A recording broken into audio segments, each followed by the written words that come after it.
This is Jeff and Jeremy in the morning.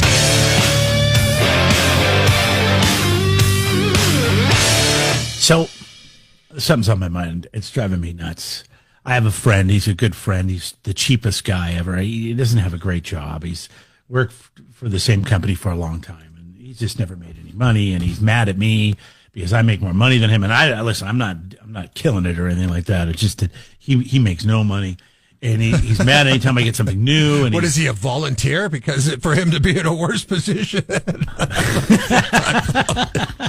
us, I mean, come on, we go out to lunch, and the guy orders a grilled cheese sandwich off the kids' menu, and I'm like, hey, we're at a bar, by the way, or it's a bar restaurant. Get it? I don't fault him for doing that because he does it every time. It's embarrassing. It's like, dude, can you at least get ham on that thing? He goes, oh, it's too expensive. Listen, okay. I'm like, dude, you're ordering a $10 sandwich. As a guy, we went out with a group of friends on Saturday, and we went to the Christmas tree lighting, and then we went to Cane Tiki Room. And Cane Tiki Room's doing all those fun Christmas drinks, right? We have a bunch of kids cocktails with us. And mocktails. Yeah. Yes. So we have a bunch of kids with us, and the kids are like, "Oh, mocktails in a Santa Surfer cup? Yeah, get me that." And as I'm watching all the kids' orders line up, and I know none of them are paying for what their drinks are, I'm like, I'll just stick with the water, please. Thanks. Did you pay for everybody's drinks? Paid for my kids' drinks. The other parents paid for their kids' drinks. Okay. But you know how it is with kids. I mean, once one kid gets a drink, you can't be like, no, you're drinking water. Well, what's a mocktail cost? It's pretty expensive. $7? And they didn't even do it right, man. They just they don't know what to order. They're like, Shirley Temple. I'm like, oh, God, you could have got something cool that tasted different and all that stuff. It would probably have been the same price. And they're like, I don't know. I just go to Shirley Temple. Which is Shirley Temple's Sprite and cherry juice, right? Yes, I think so, yeah. Okay. And a Roy Rogers is Coke and cherry juice. Which is a cherry Coke. And then a Dirty Temple is, I don't know what that is. But, so you just had water. What did your wife have? She had a Diet Coke. She had a drink? She had a Diet Coke. Oh. Wait, you go to a rum bar and nobody orders like a cocktail, like a rum drink? Like everybody... me and the other dad that were there, we were sitting there watching the drinks pile up, and we were sitting next to each other at the very end of the cavalcade. And I look at him, and I go, I'm sticking with the water. He goes, me too. I got the water too. Water tastes great. I can't do it with you. I mean, it's not like that place is expensive. But I mean, he orders the grilled cheese sandwich. He doesn't tip. He's the cheapest guy. I recently went on a little weekend excursion with this guy, and he's like, well, I guess I should buy some beer, huh? I'm like, yeah, you think? He goes, well, how many have you bought? Milwaukee's I go, best. I've bought 90. I've bought 3 30-packs. There was 4 of us. Wow. It's the last day, by the way. That was over 3 days. We drank about a 30-pack a day. About 10 beers. But I mean, that we're on vacation, right? I mean, it's Coors Light, for God's sakes. It's not like we're drinking, Firestones, and it'd be a mess if I drink 10 Firestones. But you may have been there for this. There was this one weekend we were doing something on the party barge. I forget what it was. And this is a long this is a long time ago. And 20 plus years. And our friends who own the party barge, Nick and Joel, they're brothers. They're getting extremely pissed off more and more at their cousin Doug, who he was like your friend. Like he'd go places and he would not pay for anything. Everything was covered on the bill of everybody else. He would never pay. He would never pitch in for gas. He would never pitch in for beer. He would never pitch in for food. He would never pitch in. Like if we all went to eat somewhere, at a restaurant or something, and then this could be like fast food. He'd be like, "No, I'm cool." Let me guess. He would order a water. Yeah, he would order mooch off other people's plates, and then ask people if they were going to finish their food. And we're sitting there, and he goes, "Man, I'm hungry. I'm gonna run in to the store and I'm gonna get something." As we're like loading up the coolers or something, I don't know, in the party barge. We were like in a grocery store parking lot. He comes walking out with a box of smoked salmon. Like this is a high-end purchase, right? Like, especially for him. And everybody looked at him, and that was the breaking point for everyone on the whole weekend. They're like, "Dude, you bought smoked salmon?" And, like, this is like $20 a box, okay? It's just like, and this was for his one meal. He goes, "Yeah, I love this stuff, man."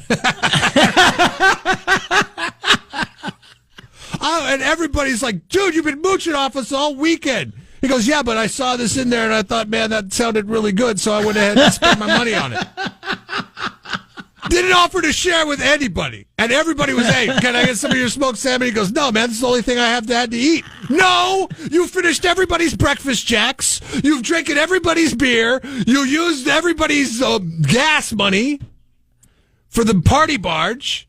You're kidding me, right? Like, dude, you need to cough up $50 right now or you're staying here. These cousins were close, okay? Nick and Joel were the brothers. Doug was the cousin. I swear they did not talk to Doug for 2 years after the smoked salmon incident. It sounds dirty, but it's not. It's just cheap. It mounts up. It mounts up, and your friend is going to end up not being your friend one day because of the way he acts with the grilled cheese sandwich. And I just can't. Yeah, it's every year. I've got to take like a month or two off, and then he'll be bugging me, and I'll be like, "All right, well, how about in a couple months get back to me? I'm busy. I've got a bunch of stuff going on." No, I don't. I just can't deal. I guess it's embarrassing. What kind of beer? Especially when you're going to places that you go to all the time, and this. What kind of beer? You can weigh in. What kind of beer did he end up buying? Oh, he ended up buying a 12-pack, which he drank half of Coors Light.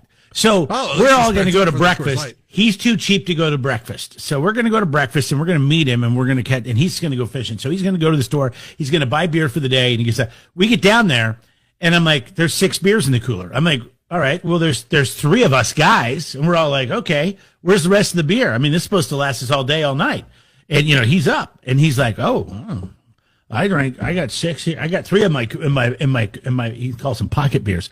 I got 3 pocket beers. You want one of those?" Which has been in his pocket now, warm as gross. Yeah, right. I'm like, "No, nobody wants any beer from your pocket." Yeah, okay? I want 98.4 degree beer.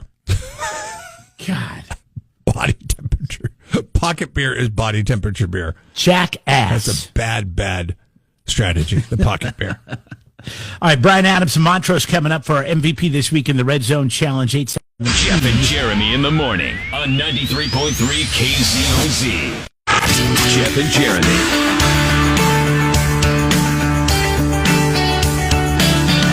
All right, so Odell Beckham Jr., who is a former NFL player, I'm pretty sure he's retired now, right? There's always talk of him making a comeback. Did he get injured? Okay, yeah, there was talk earlier play. this year that he might join the Cowboys, and I was thinking that's really dumb. You have a good receiving core. Why would you introduce this poison into a really good receiving core? And that's the thing is, he had a lot of talent, but with that comes an ego, and he's 33. So, he definitely still could play. He was recently on a podcast talking about how it's extremely hard to live on a $100 million NFL contract. I always explain this to people, like, bro, you give somebody a 5-year, $100 million contract, right? What is it really? It's 5 years for 60. You're getting taxed. Do the math. That's 12 a year, that you have to spend, use, save, invest. Flaunt, like whatever. 12 a year. Real. I'm gonna buy a car. I'm gonna give my mama a house. I'm gonna do everything costs money. So if you spending $4 million a year, that's really $4 million $40 million over 5 years, 8 a year. Yeah. And now you start breaking down the numbers. It's like that's a 5-year span of where you're getting $8 million. Can you make that last forever? Even in California, most of us live under $500,000 a year with our whole spouse income, whatever the case is. Your household income is under $500 million. This guy can't. I'm sorry, 500,000. Did I say million? I meant 500,000. Yeah, I got to say that it's probably less than that, even. It's even less than that, right? You're probably more realistically like 180 or less. I mean, that's the majority I saw something. Really? I got I an figured email it'd be the at least other a day. quarter, but this guy's complaining that he can't live on $4 million a year.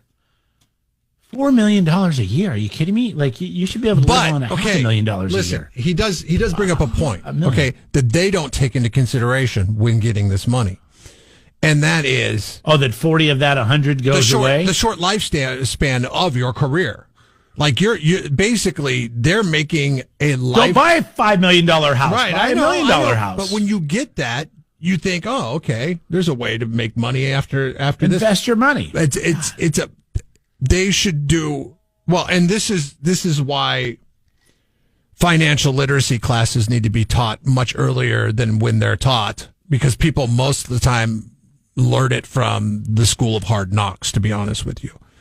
And it's a hard lesson learned for a lot of these professional athletes, because for every Odell Beckham who signed a big contract, there's guys that are making like $2 million over the span of 5 years and then get cut by their team.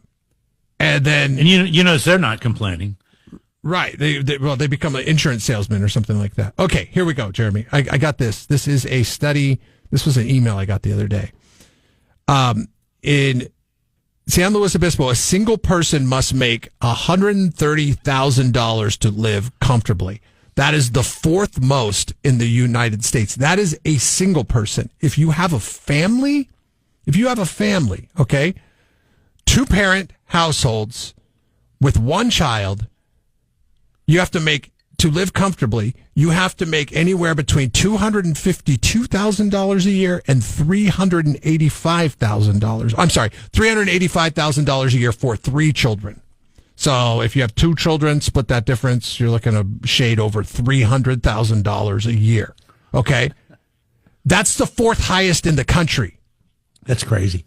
The 4th highest in the country. So that means, and by the way, well, you know what the median household income is? In median household income, doesn't matter how many kids you have in San Luis Obispo County, 125. Oh, okay. 125,000. Wow. So people here, that's way below the this average is of what you need. A great place for you to live, Jeremy. Great place for you to live, because you have to hate kids if you live here. Oh, you mean me? I'll anybody, the people of your mindset that hate kids.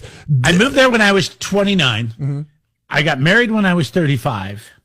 And there's a reason we didn't have kids. Dogs are cheaper. Yes. Even bulldogs. Why do you think Woods Humane Society is like one of the most popular humane societies in the nation? Because people are like, kids or dogs? I could go ahead and afford some kibble. Let's go with the dogs. Jeff and Jeremy in the morning. Listen online at kzoz.com. This is Jeff and Jeremy in the morning. Well, I'm not surprised, but I have seen some movement over at kzoz.com in our poll question today, asking about when you greet somebody, how do you greet them? Do you greet them with a hug, a handshake, a nod, a fist bump? Maybe it's just verbal, no actual physical contact. And I said I'm a handshaker earlier. It's changed a lot. So earlier it was 70% hug, and I thought, okay, all the huggers out there trying to send it. It's kind of discouraging though, Jeremy, because it's still the majority hug. And I blame these people. We were just talking about those high costs of living here. Not really, because if you think what's 28 plus 14. Okay, I'm not going to do the mental gymnastics. Those are the non-huggers. Those are the non-huggers. But I'm not going to do the mental gymnastics of the actual poll results. The majority of the people are saying that they do hug. Okay, 43% are saying that they do hug. 14% are saying handshake. 29% are saying a nod and a wave. And another 14% are saying they just do the strictly verbal hello, no body contact. Our favorite, knucks out. Fist bump? Come on. Getting zero of the votes. I still, sometimes I fist bump. It depends. Sometimes I throw it out there. But then again, I'm in Dart League. And Dart League is where a group of people get together, they make a team of 4, and they take on another team of 4 at a bar against one of those digital dart boards. And so usually after one of your teammates you throw the knucks out. Hey, fist bump. if you Hey, guys, nice throw. how about Nice this? throw. What if you win a really thrilling, like you saw on Sunday We night? did last night. Dude, Okay. 14-1. Okay, but that's not. We that's almost not thrilling. we almost That's not thrilling. 8-7. No, is, it's really not. 8-7 is thrilling. Right? 8-7 is thrilling. I'm thinking like the Denver Broncos when Nick Bonito knocked that pass down from Marcus Mariota the other night. That pass would have been caught and taken to the end zone had Nick Bonito not reached up and hit that ball. And the Denver Broncos ran onto the field. They rushed the field like they won the national championship in the NCAA. Okay? They ran onto the field. They were celebrating. Everybody was hugging each other. Those are grown men in pads, big burly guys hugging each other on the field for beating a team that they were supposed to beat handily. Okay? You have a thrilling victory like that in the world of darts. Are you hugging each other? No, we're high-fiving. Okay. No hugs?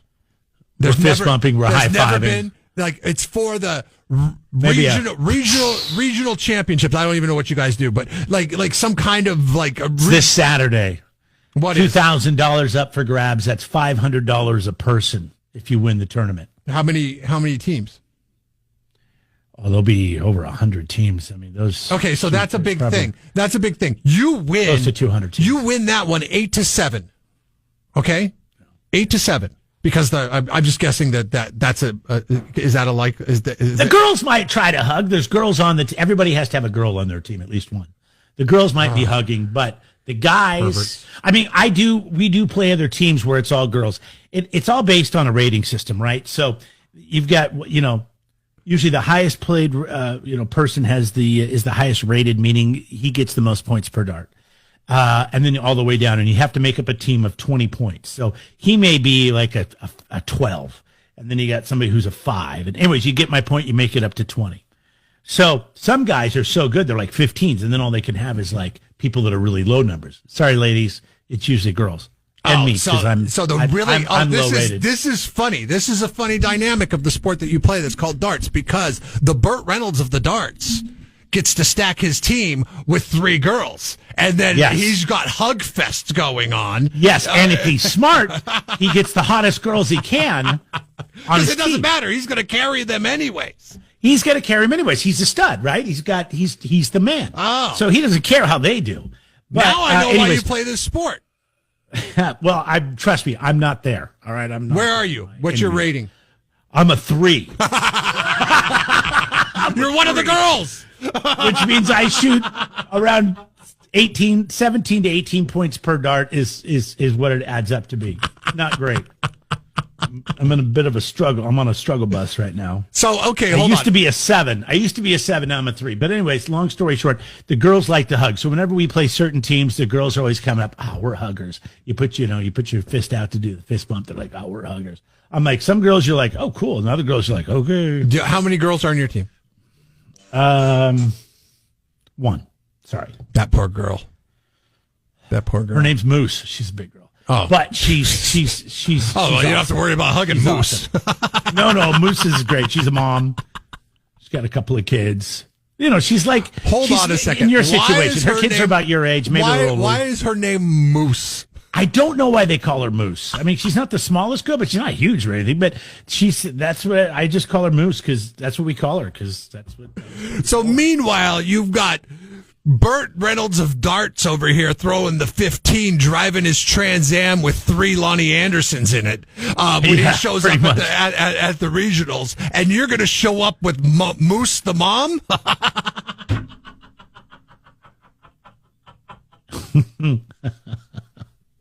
And she's probably the designated driver for you bums. Jeff and Jeremy in the morning on 93.3 KZOZ. This portion of Jeremy found the picture of the Burt Reynolds of the dart thing. Is that guy going to track you down and punch you in the face No, because it's going to be on our show page over here. Okay. Get over there. So Jeremy plays, if you're just joining us, Jeremy plays in a dart league, and it's a rating system, kind of like a handicap in golf.